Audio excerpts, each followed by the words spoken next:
જય હિન્દ, જય ભારત, જય શ્રી રામ। હું હિન્દુ મનોજસિંહ ઠાકોર, હિન્દુ યુવા સંગઠન બનાસકાંઠા જિલ્લા પ્રમુખ।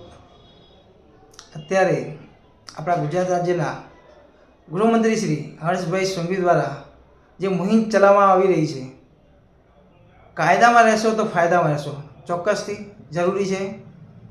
અત્યારે ગુજરાત રાજ્યની અંદર ખૂબ જ ગુનાખોરી વધી રહી છે, જેમ કે બલાત્કાર હોય, લૂંટ હોય, એવા અનેકો અપરાધો વધી રહ્યા છે। એને રોકવા માટેનો આ પ્રયાસ ખૂબ જ સરસ છે। અસામાજિક તત્વો જે અત્યારે મુહિમ ચાલી છે, અસામાજિક તત્વોના ઘર તોડી દેવા, જે ગુનાહિત પ્રવૃત્તિઓ કરતા હોય એમને રોકવા માટેની આ પ્રયત્ન ચાલી રહ્યા છે। ખૂબ જ વંદનીય છે, સરાહનીય છે, હું વંદન કરું છું એમને। પણ સાથે સાથે એક વાતનું હું થોડુંક એમના માટે થોડુંક કહીશ કે શું અસામાજિક તત્વો માત્ર હિન્દુઓ જ છે? કોઈ લઘુમતી કોમના નથી? અત્યાર સુધી જે પણ લિસ્ટ બહાર આવ્યા છે એ માત્ર અસામાજિક તત્વો નામથી બધા હિન્દુઓ જ આવ્યા છે। જેમ કે આપણા ડીસાની વાત કરીએ તો અમારા ડીસાની અંદર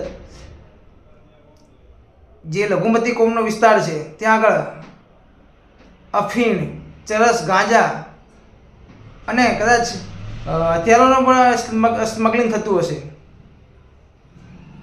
ત્યાં આવા ઘણા અસામાજિક તત્વો પણ આવેલા છે કે જેઓ અમુક અમારા ગૌરક્ષકો જ્યારે કતલખાને જતી ગાયોને બચાવવા માટે પોતાનો જીવ જોખમમાં નાખીને જતા હોય છે, તો તેઓને મારવા માટે પણ આવા અસામાજિક તત્વો આવતા હોય છે, રોકવા માટે આવતા હોય છે। જેઓ બિનકાયદેસર કતલખાનાઓ ચલાવે છે, એવા ઘણા લોકો છે, પણ એમના કોઈ લિસ્ટ બહાર નથી આવતા કે નથી આવ્યા। તો એમને રોકવા માટેના શું પ્રયાસ છે?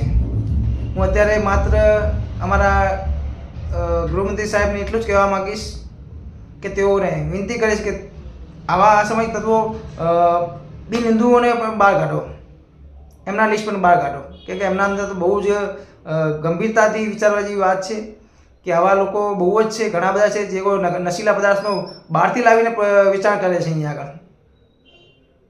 તેઓને રોકવા માટે પણ પ્રયાસ થવો જોઈએ। માત્ર એકલા હિન્દુઓ જ નથી કે અસામાજિક તત્વો હોય, એવા બિન હિન્દુઓ એટલે કે લઘુમતી કોમના પણ અસામાજિક તત્વો ઘણા બધા છે।